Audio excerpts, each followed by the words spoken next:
Cukup menarik kalau kita cermati pergerakan IHSG hari ini yang mampu rebound ke zona hijau bahkan menyentuh level 7.800-an. Tentunya kita ingin mengetahui lebih dalam apa sebetulnya menjadi motor utama penggerakkan IHSG hingga mampu rebound bahkan tadi sempat terapresiasi lebih dari 1%, Syafinas. Iya, memang meski situasi politik ini agak memanas ya karena demo dikabarkan berlanjut meskipun hari ini juga tidak jadi berlangsung gitu ya.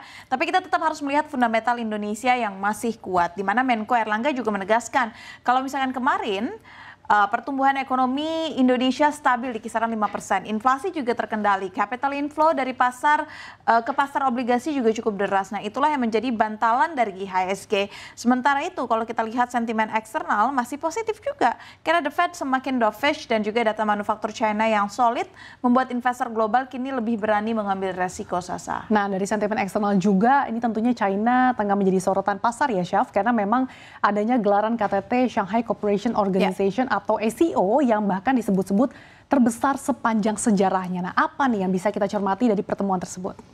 Iya, gelaran KTT SCO ini yang berada di China menjadi yang terbesar akan menghadirkan berbagai pemimpin dunia dari Asia, Timur Tengah hingga Eropa Timur. Dan ini menegaskan artinya arah geopolitik multipolar.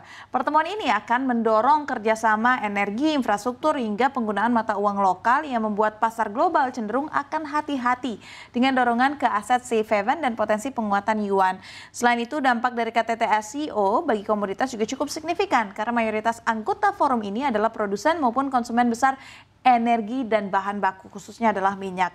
Dan dalam kesempatan ini Indonesia pun menyampaikan sikap termasuk gerakan non-blok. Kehadiran Indonesia di KTT SCO ditegaskan oleh Menlu Sugiono merupakan bukti betapa pentingnya Indonesia bagi organisasi.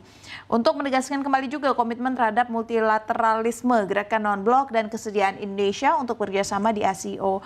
Untuk berdiri dan berjuang mengumpulkan suara negara-negara berkembang dan memperkuat kerjasama multilateral. Meskipun ya kalau kita lihat pertemuan di SCO ini sempat dicemburui oleh Donald Trump karena Donald Trump tidak terima pemimpin dari Rusia dan India bertemu di SCO ini dan akhirnya akan ada api-api lagi nantinya setelah pertemuan ini. Betul, jadi ada ketidakpastian juga ternyata ya dari gelaran SCO di China ini. Tadi kalau dari sentimen eksternal, kalau dari dalam negeri tentunya tadi cukup solid juga pergerakan sektor-sektor yang bahkan sebetulnya sepanjang perdagangan melesat lebih dari 2-3%. Tapi kemudian di akhir perdagangan penguatannya terpangkas. Tapi kalau kita telisik lebih dalam, sektor basic industry, kemudian teknologi dan juga industri ini menguat cukup signifikan. Ini seperti apa sebetulnya bisa kita cermati? Memang kita lihat memang sejak sesi 1 ada beberapa sektor yang menopang kinerja IHSG, bahkan tadi bahan baku di atas 3%. Salah satunya ini ya, basic industry atau bahan baku yang naik tampaknya karena memang optimisme pemulihan sektor properti yang bikin saham semen dan material naik. Seperti contohnya keramik akhirnya mulai dilirik. Kemudian juga sektor teknologi yang juga menguat seiring derasnya arus dana asing ke emiten digital. Apalagi ada ekspektasi sinyal dovish dari The Fed. Dan untuk sektor industrial sendiri ini terdorong karena tren ekspansi manufaktur di tanah air. Kemarin data yang dirilis oleh PMI Manufaktur akhirnya menunjukkan ekspansi setelah 4 bulan beruntun berada di bawah level 50 atau zona kontraksi. Oke, jadi memang secara sektoral banyak sektor-sektor yang kemudian melesat begitu ya seiring dengan adanya pemulihan ataupun ekspektasi pemulihan lebih lanjut.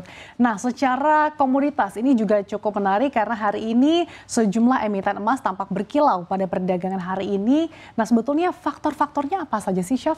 Iya, harga saham emiten produsen emas ini kompak menguat pada perdagangan hari ini karena didorong oleh kenaikan harga emas global yang mencapai rekornya kembali. Kan rekor kemarin sempat disentuh di bulan April 2025, tapi akhirnya sekarang kembali ditutup di level $3.476 per troy ounce per perdagangan hari ini. Sehingga tidak heran ya kalau misalkan kita bisa melihat harga emas melonjak cukup tinggi, saham-sahamnya juga melonjak cukup tinggi, bahkan penutupan perdagangan hari ini menjadi yang tertinggi sepanjang masa, mengalahkan catatan sebelumnya di $3.446 per troy ounce. Nah, harga emas melonjak di tengah drama politik di Washington dan juga spekulasi mengenai pemangkasan suku bunga The Fed. Aksi investor akhirnya memburu safe haven ini mendorong harga emas ditutup ke posisi tertinggi sepanjang masa. Oke, kita lihat nih Syafinas, apa saja emiten produsen emas yang ditutup melesat? Ya, ada Bumi Resources Mineral ini naiknya di atas 10,29% ya. Sebenarnya di atas 10% maksud saya. Lalu ada Antam juga atau ANTM naik di atas 8%. Lalu ada J Resources Asia Pasifik, memang apresiasinya tipis saja tapi nyaris 1%. Dan juga jangan lupa ada Merdeka Copper Gold yang juga naik di atas 3,21%.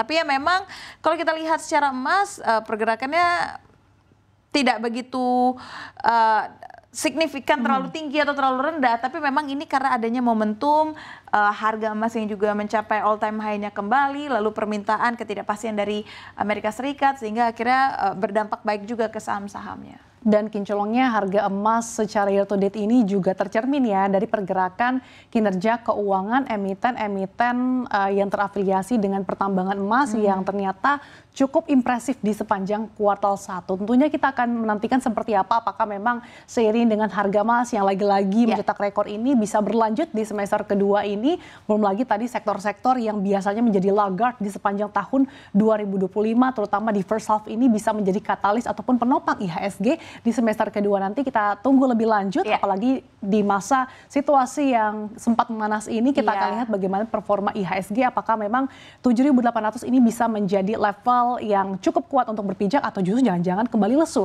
Karena setelah terkoreksi pada perdana hari Senin dan Jumat pekan lalu, kalau kita lihat memang perdagangan sahamnya terutama saham-saham big caps yang berkapitalisasi besar ini melesat cukup signifikan yang menjadi penopang bagi IHSG, Syaf. Iya, karena IHSG melesat ditopang saham-saham big caps berkapitalisasi besar seperti yang tadi saya sampaikan.